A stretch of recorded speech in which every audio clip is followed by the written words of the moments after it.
Ата ауылдық округінің Кременевка деген жерінде тұрмыз. Кременевка деген атау 1910 жылдары орыс переселендер келгенде пайда болған атау. Себебі бұл жерде кремен деген тас, шақпақ тас табылғанда, соны оттық ретінде пайдаланған. Оны қазір біз анайқа тауға барғасын көреміз. Кейіннен кейін бұл жерде Кременевка совхозы болды.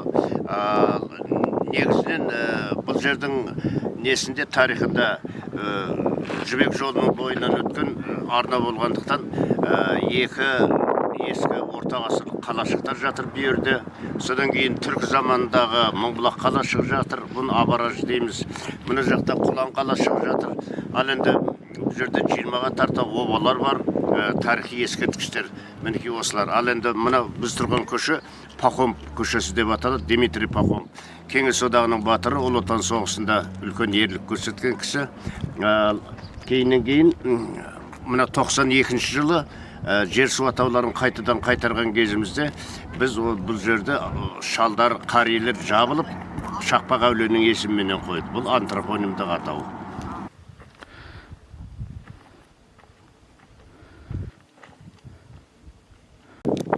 Жуалы ауданы бойынша 9 қасиетті жерлер бар. Оны орысша сакральный дейді.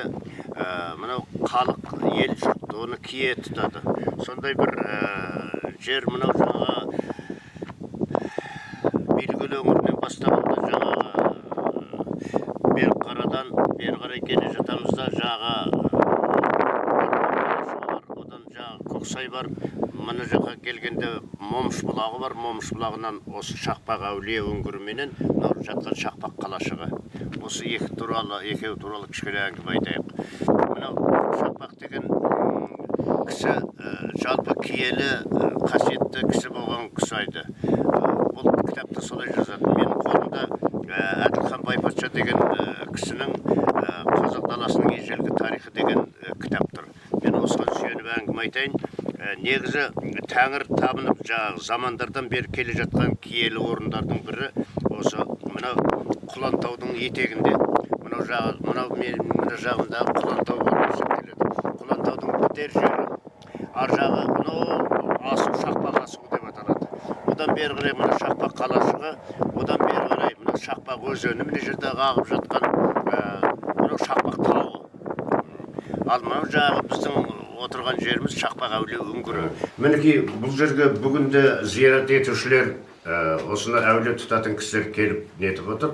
Сондықтан әңгімемізді ары қарай жалғайтын болсақ, бұл Жақпар тастардың жоғары жағында үлкен балбалтас сияқты мүсіндер бар. Аңыз айтады, аңыз былай дейді. Алды жақтан Асап Күсіп деген ағайынды екі кісі келе жатады да осы өңгірге түнейді дейді. Бұл аңыз. Аңыздың енді шындығы да бар. Сол кезде қарақшылар келіп ол кісілерді өлтіріп кетеді да, жағым түйесі, басқасы, тазысы бірдеңесі қалып кеткен екен дейді. Солар әлі күнге шейін осы жерде мекендеп жүреді, солардың рухтары деп айтылады. Ал негізінен бұл әулие бірінші ғасырларда өмір сүрген кісі. Біз Шақпақ ауылдық округінің оңтүстікке өтер жерінің шекарасында тұрмыз. Мынау Шақпақ асуы алдымыздағы. Біз қазір тұрған жер 650-ші Ышпарахан салдырған Мыңбұлақ қалашығының орны. Бұны сол жылдардың шамасында Қытай саяхатшысы монах Ян Цзян деген кісі өткен екен. Сол саяхатшы айтады, мынау үлкен төбенің етегінде сансыздаған бұлақтар бар. Ол баратта ағып барып теріс өзетін ағатын өзенге құлайды екен, қосады екен дейді. Мінекей осы жер осы Ышпараханның салдырған Мыңбұлақ қалашығының орны осы.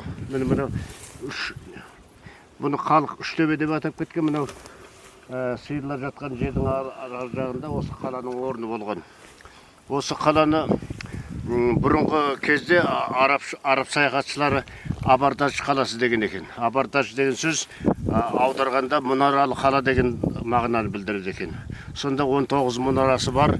Осындай жазық жерде орналасқан Шақпақ асуының алдында деп жазатын жаңағы осы тарихи жер осы. Сондықтан мұның ескі атауы Абарташ, кейінгі атауы Мыңбұлақ қалашығы. Мыңбұлақ деген себебі мынау алдымызда жатқан тау Өгем тауы деп аталады. Өгем тауы Топшақты деген жерден басталады. Ар жағы Талас тауы ғой. Сондықтан осы баратта Ташкент жаққа дейін созылып кетеді. Және осы жерден құстар осы жаққа қарай неменен құс жолымен құстар өтеді. Оның себебі мына жақ үлкен 10.000 километрге созылған үлкен таулар жатыр да, таулардан аса алмағандықтан дәл осы жерден өтеді. Сол кезінде колхоздастыру кезінде жан-жақтағы қаңлы руының Сейітқұлдар, Қара Бадырақтар, Қызылқаңлар барлығы жиналып осы жерде колхоз құрған.